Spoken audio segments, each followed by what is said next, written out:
El episodio que vas a escuchar forma parte de un especial dedicado a la literatura del Caribe colombiano, hecho con apoyo del Ministerio de Cultura a través de su beca de crítica cultural y creativa.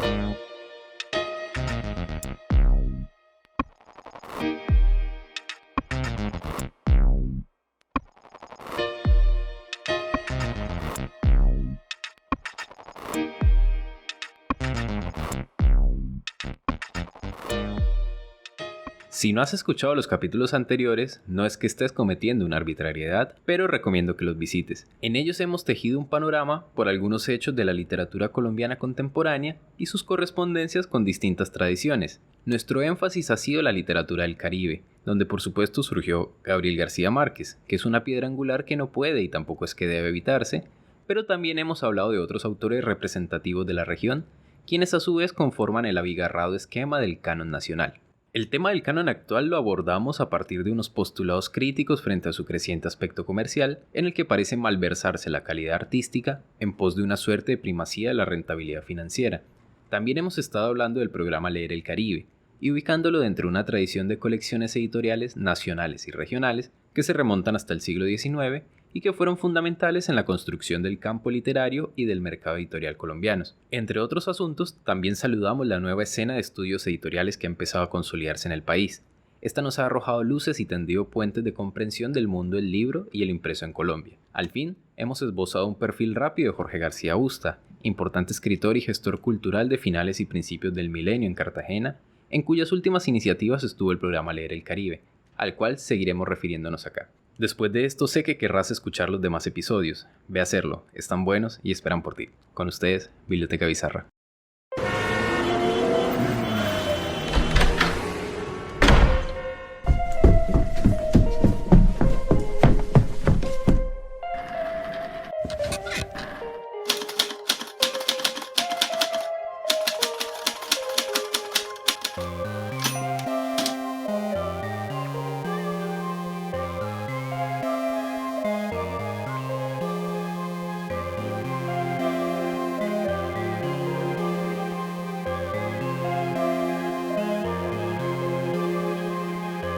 Estás escuchando Biblioteca Bizarra, podcast de libros y literatura en español.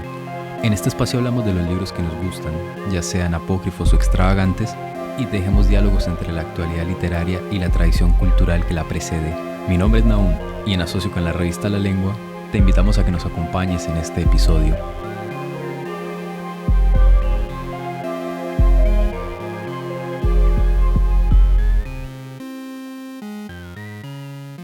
En esta ocasión tendremos dos caminos que relatar. Más que caminos, podríamos decir ríos, porque no son un hecho ya fijo ni mucho menos concluido. Son, si se me permite, grandes torrentes que fluyen sin cesar, arrastrando consigo múltiples simbologías y universos. Así, por un lado, volveremos sobre la naciente colección editorial de Leer el Caribe, que habíamos situado en el nombre de José Luis Garcés en el 2009. Por el otro, arriesgaremos una configuración de la literatura del Caribe y las múltiples intersecciones y desembocaduras que sus distintos afluentes comparten entre sí. Quizá las dos narraciones desemboquen en una sola. Ya lo podremos ver. Empezaremos por dar una hipótesis, condiciones de posibilidad o ciertas señas particulares. En los años 40, García Márquez conoció en Bogotá a Manuel Zapata Olivella cuando ambos estudiaban en la Universidad Nacional. Zapata, quien a la postre sería médico, escritor, gestor cultural y un amplio etcétera que pudiéramos resumir diciendo que fue uno de los mayores pensadores del siglo XX en Colombia y a quien el Ministerio de Cultura le dedicó este año 2020 por el centenario de su natalicio, fue también, como escribe Orlando Oliveros, la buena estrella de García Márquez y de muchos escritores del Caribe. Las anécdotas abundan. Oliveros relata cómo Zapata fue quien le consiguió al Gabo la cita con Clemente Manuel Zavala, jefe de redacción del periódico El Universal, en mayo de 1948, después de reencontrarse en Cartagena y saberse vivos tras el estallido del Bogotazo. García Márquez no quería ir, por lo que Zapata tuvo que buscarlo en su habitación y sacarlo casi a rastras para ponerlo en la sede del diario. Ya sabemos todo lo que ocurrió después. Pues bien, Oliveros cuenta que en el 55 Zapata publicó la colección de relatos China 6 AM y le pagaron no con plata, sino con un lote de 500 ejemplares de La hojarasca, la primera novela de García Márquez, que éste se encargó de distribuir en sus distintos viajes por el mundo hasta lograr la cifra que debió corresponderle por derechos de autor. Cerca en el tiempo, un muy joven Germán Espinosa se sentaba a tertuliar con el poeta León de Grave y a salvarse de la muerte en lo que fue una incursión a tiros de los pájaros en el café automático de Bogotá. No tan lejos, en el año que triunfa la Revolución Cubana y García Márquez se sube a Prensa Latina, Hazel Robinson publica en El Espectador la columna Meridiano 81, cuyas 30 entregas exploran a un San Andrés mucho más olvidado que el de hoy y donde ya se notaba un riquísimo manantial narrativo. Lo cierto es que los 60s son un territorio muy fértil en este relato. Ya sabemos que la piedra angular es el éxito meteórico de 100 años de soledad en 1967, aunque ya en el 62 había aparecido La Casa Grande de Álvaro Cepeda Zamudio. Ambas novelas jugaron un rol fundamental en la comprensión del quehacer literario para una nueva generación. Roberto Burgos Cantor, que en Señas Particulares, su libro de 1999, tiene el mejor testimonio de época escrito en la literatura colombiana, dijo lo siguiente: temprano, un conjunto de obras resolvió para siempre las carencias y virtudes dudosas que acompañaban la tradición literaria de lo rural y de la violencia. No agotaban ese universo, sino que establecían una base a partir de la cual era posible la aventura literaria. Es decir, se dejaba atrás el simplismo, el mal aprovechamiento de lo exótico, el abuso de lo pintoresco que fatigaban los cuentos con tarjetas postales, su visión maniquea de la realidad, la pobre elaboración de las peculiaridades del lenguaje. Tal desbroce se le debe a Juan Rulfo, José María Arguedas, Álvaro Cepeda Zamudio y Gabriel García Márquez. Pero esos años tuvieron muchos frentes y Zapata Olivella publicó 4 novelas entre el 60 y el 64, con Chambacú Corral de Negros en el 63, el mismo año en que la barranquillera Fanny Buitrago irrumpió de golpe con su novela El hostigante verano de los dioses, cuando apenas rozaba los 20 años, como muchos de esa generación que se hacía camino en nuestra literatura. Pero habría otro hecho fundante, aunque a veces pase muy desapercibido: la revista Letras Nacionales, creada en 1965 y editada por Zapata Olivella, por cuyos números y sala de tertulia pasaron Roberto Burgos Cantor, a quien Zapata le publicó su primer cuento, Eligio García Márquez, el menor de los García Márquez, Germán Espinosa, Fanny Buitrago y Oscar Collazos, entre muchos otros que permitieron a José Luis Díaz Granados afirmar en una entrevista con Margarita Sorok que la narrativa de entonces estaba en manos de los costeños. Esa década propició también la correspondencia de Roberto Burgos y Eligio García con Ernesto Sábato. Trajo a la luz los primeros poemas de Álvaro Miranda y Raúl Gómez Hattin. Escuchemos lo que dice Miranda. Me encontré con 2 personas fabulosas que estaban metidas en la literatura: José Luis Díaz Granados, paisanos de Santa Marta, y Luis Fayad, el turco Fayad. Entonces teníamos en ese momento 16, 17, 18 años y vivíamos en las cafeterías de alrededor, tomando tinto y leyendo poesía o leyendo literatura. Mira que encontré esto, que encontré esto. Entonces de pronto esas circunstancias lo van a uno sumergiendo en lo que se convierte como lo fundamental, ¿no? Ya no le interesa otra cosa, ya eso se convierte en un destino. Ese decenio vio publicados los 2 libros iniciales de Oscar Collazos, Son de máquina y El verano también moja las espaldas. Conoció el despunte de Julio Laciregui en el tango y la escritura, los premios y el renombre internacional de Fanny Buitrago. Encontró las resonancias cubanas y del mayo francés con todo un clima de época que extendió a los 70s. Incluso muerto Camilo Torres, a muchos los abrazó el dilema de las armas o la pluma. Roberto Burgos nos testimonia ante todo un compromiso estético frente a su buen amigo, después fundador del M19, Álvaro Fayad. Yo conservo el libro que me dejó Álvaro. Es un tremendo tomo de Lenin que lo conservo porque está con subrayas y firmado por él. Pero él no dijo para que leas, dijo para que estudies el qué hacer. Fuimos 2 noches y eso era imposible. Yo no entendía nada de nada. Y hacía frío y el café era malo y bueno. En Colombia, por ejemplo, el Estatuto de Seguridad de Turbay Ayala encarceló al poeta Luis Vidales y exilió a García Márquez, y esto, no sobra decirlo, fue un hecho transversal en el continente, donde los ejemplos son muchos y de todas las facciones. El caso Padilla en Cuba, por ejemplo, o el asesinato y desaparición de Rodolfo Walsh en la Argentina. Como la alcanzó a contar, aquí está la voz de don Augusto Roa Bastos, que se salvó antes en el Paraguay y después también tendría que irse de Argentina. Sí, yo era jefe de redacción de un periódico independiente, el único que había en Paraguay.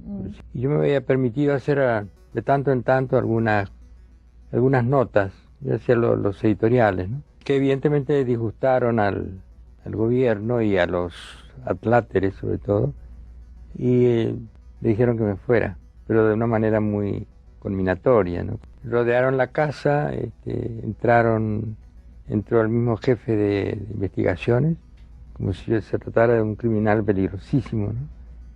Me hicieron ese honor de confundirme incluso. Yo no me sentía acorralado, no tuve más remedio que no podía escapar tampoco, tenían rodeada la casa, de noche, en plena noche. Entonces la única cosa que se me ocurrió fue un recurso bastante de operetas y bufa, ¿no? Puse una escalera, subí al techo y me metí en el tanque de agua. Y desbordó el agua, tanto que cuando entraron los guardias, sentía que les caía un chorrito de agua y parece que está lloviendo, ¿no? Y bueno, ahí estuve hasta el amanecer. Pues bien, como toda literatura es una hipótesis y su tradición una singladura, o al revés si lo prefieren, lo que fue el cúmulo de aquellos primeros años fue también una desbandada. Burgos cuenta, el paisaje era sombrío, desmoronada la posibilidad colectiva, quedaba un vacío, la ausencia de proyecto, infinito número de preguntas sin respuesta. Los que escogieron la opción de la política armada estaban muertos, los interlocutores de la vida y del arte de la literatura se habían largado. Moreno Durán a España, Eligio García Márquez a París, Óscar Collazos a Cuba y de allí a Alemania, Ricardo Cano Gaviria a Barcelona, Luis Fayad a España. También el mayor de los García Márquez estaba en uno de sus tantos periodos por fuera y Jaime Manrique Ardila en Estados Unidos. En el relato de Burgos aparece una carta que le escribió Álvaro Mutis el 18 de enero del 71. Don Álvaro le dice: «Maestro, metas esto en la cabeza. Hay que irse de allá. Cada año pasado allá es un año muerto. Y pasando cierta edad no solamente es un año muerto, sino que es como un cáncer que te va comiendo. Y al final acabas imbécil como, o tonto del culo como, o lagarto como, o bruto como, o bueno, ya está bien, ¿no?». Lo cierto es que Burgos tardaría en vivir algunos años en Panamá y Viena. Otros también esperarían, pero tampoco dejarían de irse. Julio Lacyre a París, Fanny Buitrago a Estados Unidos y después a Europa, y Álvaro Miranda a Argentina. Los 70s tampoco escatimaron en dar noticias.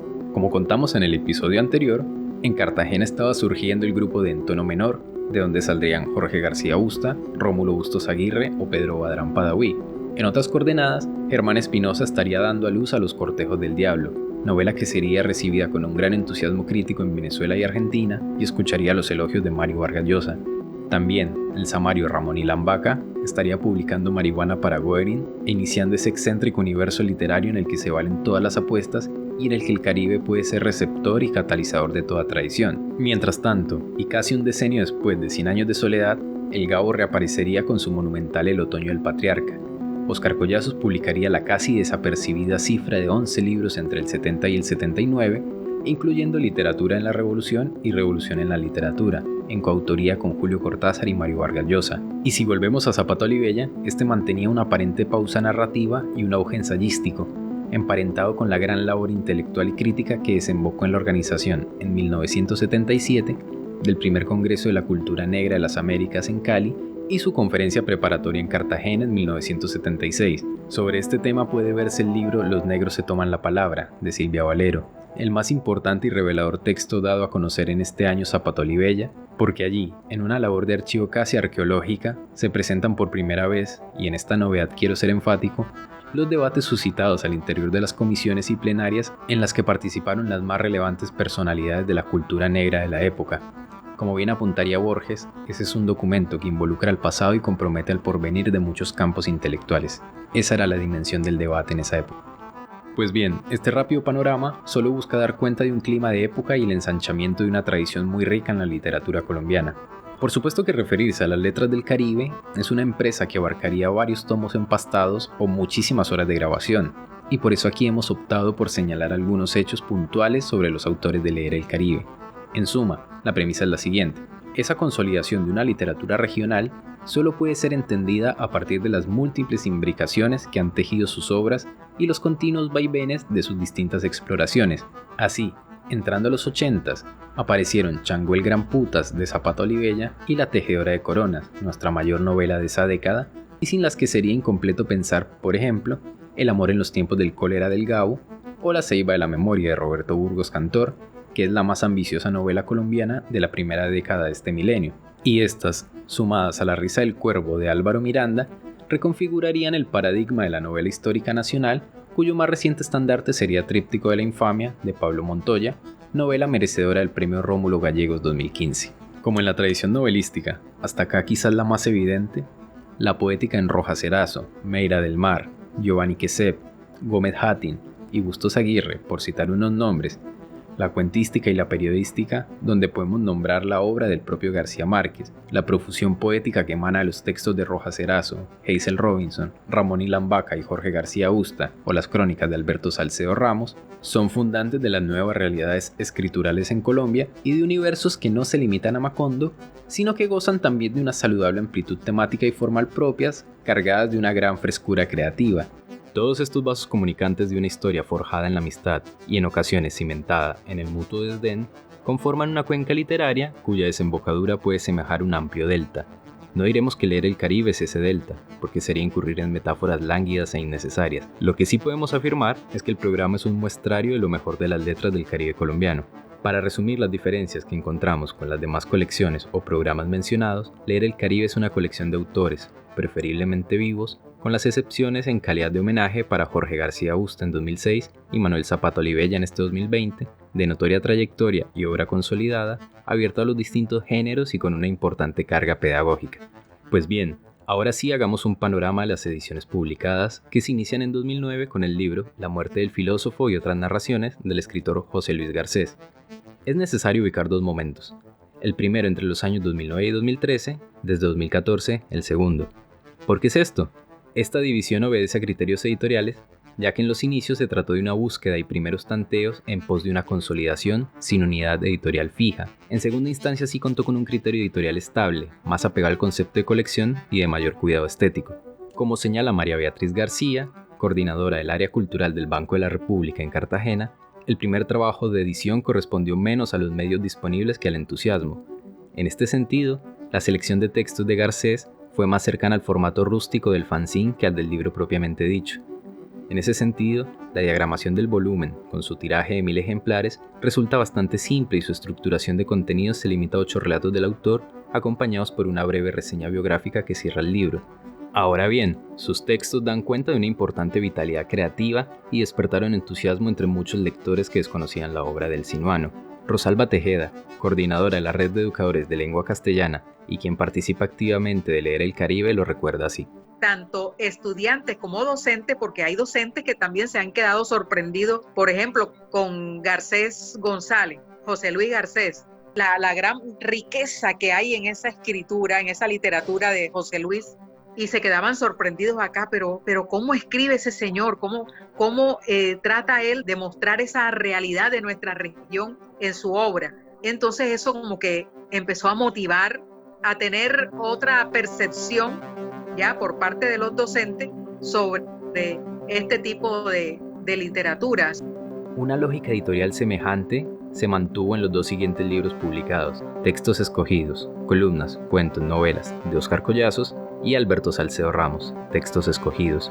El primero, del 2011, parece saldar una inconsistencia más bien anecdótica, el hecho de que Collazos sea natural de Vallasolano en el Chocó y no de cualquier recoveco del Caribe colombiano. Vallasolano, como ustedes recordarán, es un noble paraje del Pacífico en el que aún es posible el avistamiento de ballenas jorobadas y que en realidad tiene muchos vínculos con la geografía del Caribe colombiano. Collazos diría que el Caribe llega hasta Tumaco, y hay quienes señalan que en realidad llega hasta las Islas Canarias o el Brasil. Esto, como decía, es anecdótico. Lo fundamental es que la recopilación de textos busca un eje rector en que sean producto de su vida cartagenera o estén ambientados en el Caribe. De allí que se publiquen fragmentos de sus novelas Rencor, que le compete a Cartagena, y Señor Sombra, cuyo vértigo parece emanar de la violencia de espanto que azotó sin cuartel a los Montes de María. En el caso del reconocido cronista Alberto Salcedo, el libro recopila crónicas de sus 5 primeros libros, iniciando en 1991 por 10 juglares en su patio, libro en coautoría con Jorge García Usta, hasta llegar a La Eterna Parranda del 2011. Es decir, que se trata de un paneo que abarca 2 décadas de labor cronista, complementada con otros textos y columnas de prensa en las que se reflexiona sobre el oficio de contar y las posibilidades del periodismo narrativo de largo aliento. En ambos libros está la presencia de autores consagrados y multipremiados que dan cuenta de la incesante búsqueda de estilo y voces propias. El nombre de Salcedo Ramos está muy presente a día de hoy, no siempre por cuenta de su pluma, pero el de Collazos, que murió en 2015, bien merece otro apunte. Como ocurre con muchos escritores, pongamos de ejemplo a Juan José Saer, la fama no les acompaña en vida, o al menos aquella derivada del reconocimiento masivo. La escritora Beatriz Arlo diría que Saer es el autor argentino más importante de la segunda mitad del siglo XX.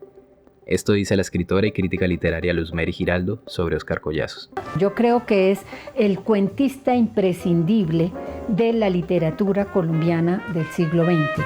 Pues bien, estos 3 libros mencionados mantienen una estructura soportada solo en los textos de cada autor, y más allá de los logos de las instituciones auspiciantes y algún inciso o encabezado con la leyenda Leer el Caribe, no parecen dar señales de conformar un solo proyecto ni de mantener una cierta coherencia formal que trace continuidades entre sí.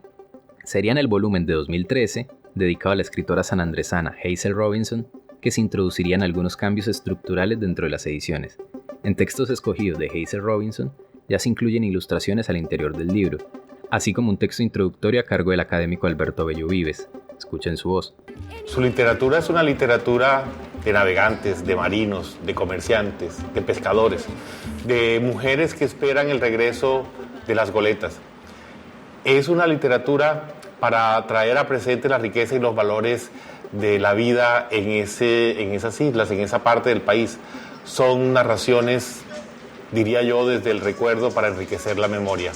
Le ofrece a los lectores pasajes y paisajes insulares que invitan a pensar la relación de Colombia, tantas veces distante con ese archipiélago. Este volumen presenta fragmentos de sus 3 primeras novelas, No Give Up Man, Sail Ahoy, Vela a la Vista y El Príncipe de St. Catherine. El crítico literario Ariel Castillo señala que No Give Up Man, con sus diferencias específicas, puede inscribirse en el rastro de las novelas fundacionales y, sobre todo, ofrece una nueva amplitud a la tradición literaria de la isla.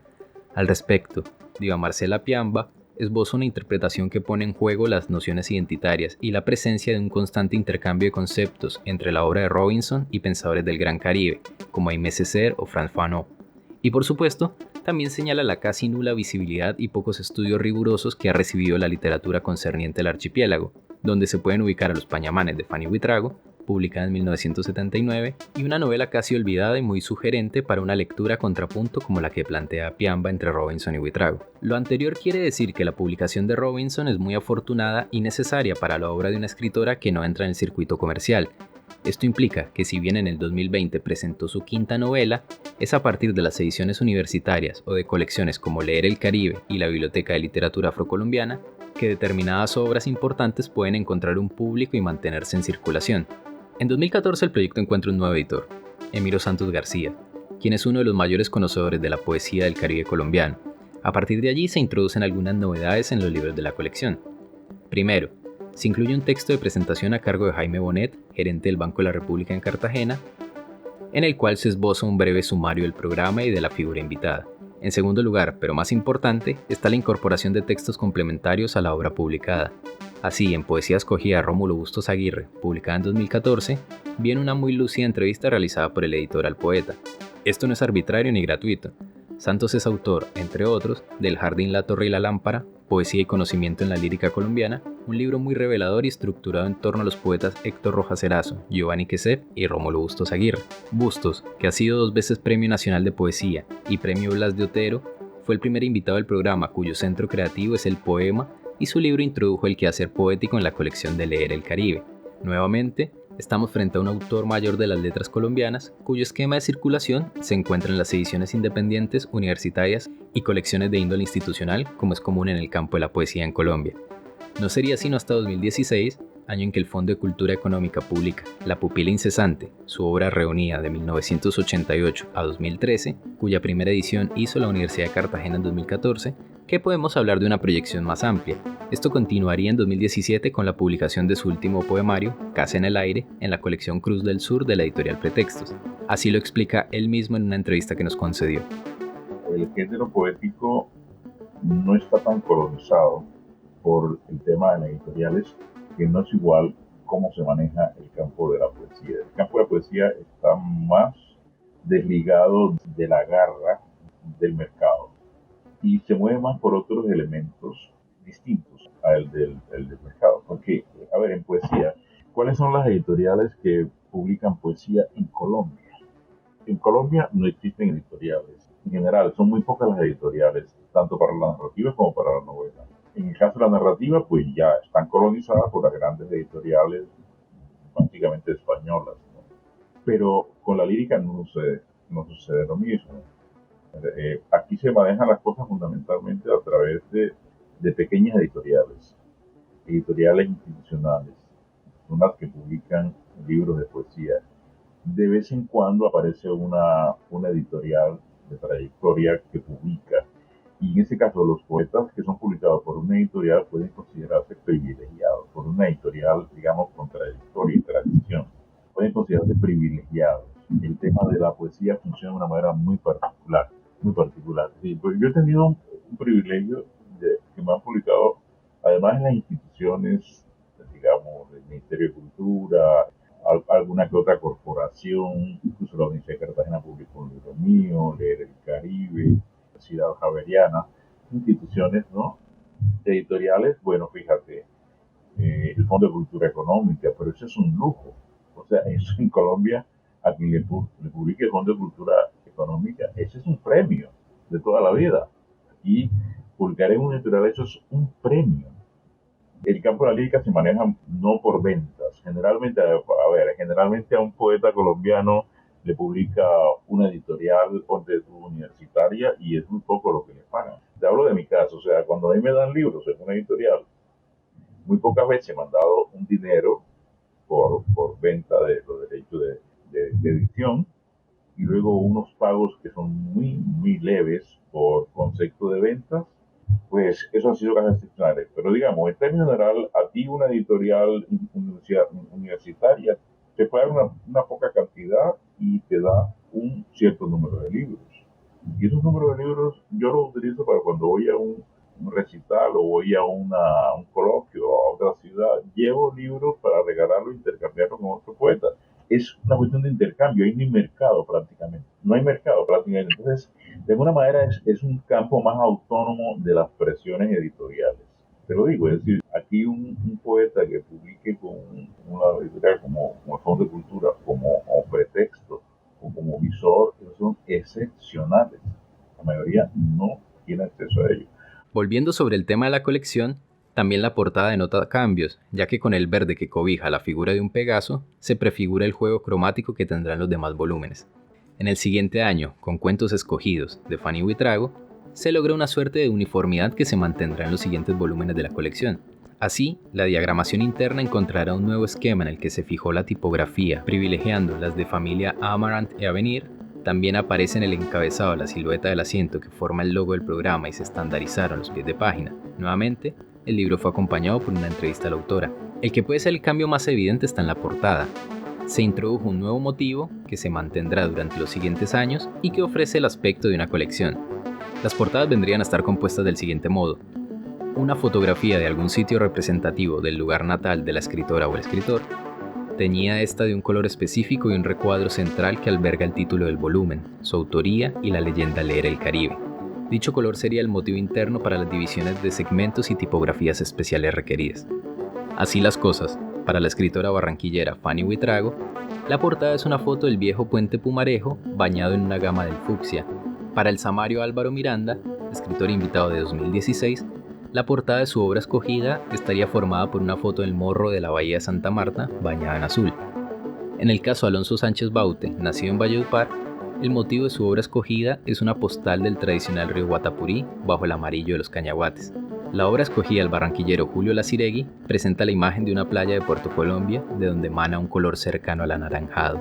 La edición 2019 vio el cambio a un nuevo editor y el volumen Textos Escogidos de John Jairo Junieles introdujo dos cambios más. Su portada no trae un paisaje del municipio sucreño de Cincé, sino que alberga la imagen de un grupo de niños contemplando el firmamento. Asimismo, el texto sobre el autor no sería ya una entrevista o semblanza, sino la recopilación de comentarios sobre el escritor y su obra. Este 2020, por razones evidentes de fuerza mayor, y en tanto la obra de Manuel Zapata Olivella vivió una proyección de reedición durante el año que le dedicó el Ministerio de Cultura, Leer el Caribe no presentó un volumen alusivo y se unió a los trabajos del centenario de Zapata. No puedo dejar pasar la ocasión de hablar sobre la obra escogida de Álvaro Miranda que publicó Leer el Caribe. Miranda, recientemente fallecido, fue un notable poeta, rasgo que no abandona al incursionar en la prosa.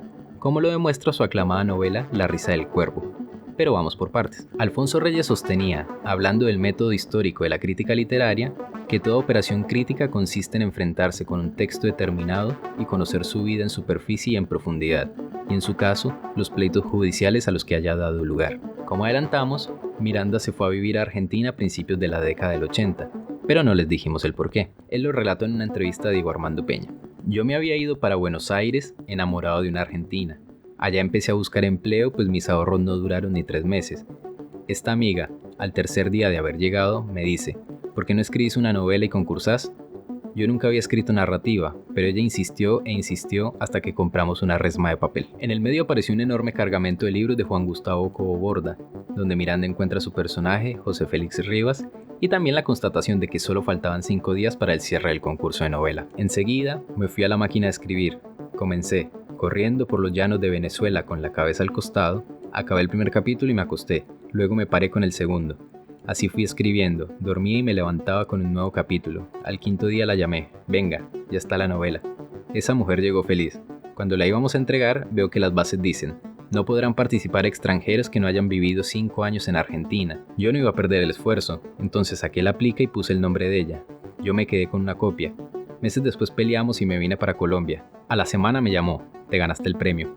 En entrevista con Emiro Santos, Miranda cuenta con más detalle el consejo que les dio el escritor argentino Enrique Pesoni. Pesoni recomendó, no digan nada, que ella reciba el premio porque de lo contrario no le entregan el dinero. Recuerdo que el dinero era equivalente hoy a la compra de un carro de 30 millones de pesos, más o menos. Yo decía, si me gano esa plata...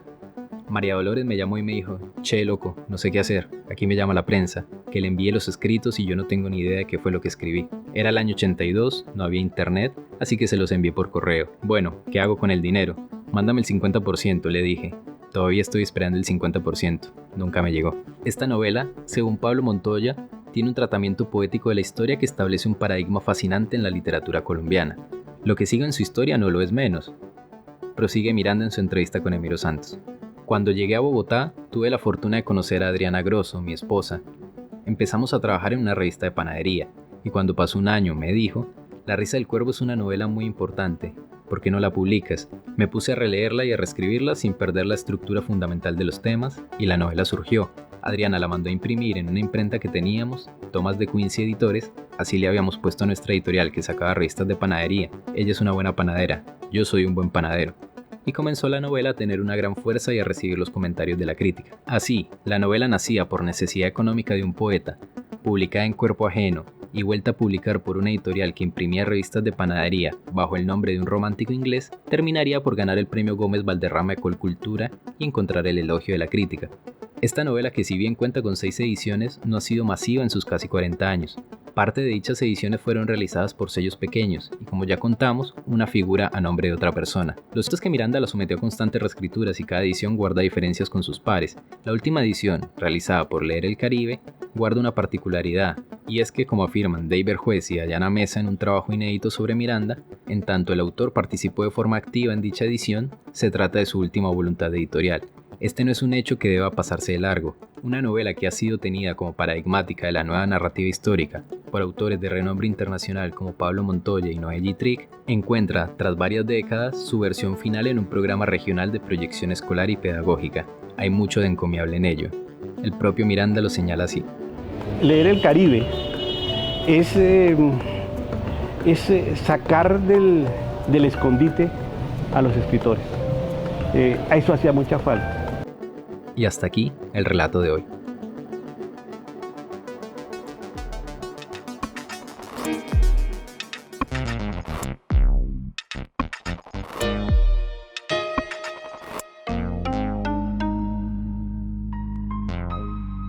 Si conoces a alguien a quien le interese este tema y no lo puede apreciar de forma auditiva, invítale a que nos siga en YouTube, donde puede encontrar una versión subtitulada. Las demás plataformas no alojan subtítulos, pero puedes seguirnos en tu preferida y en lalengua.com.ar.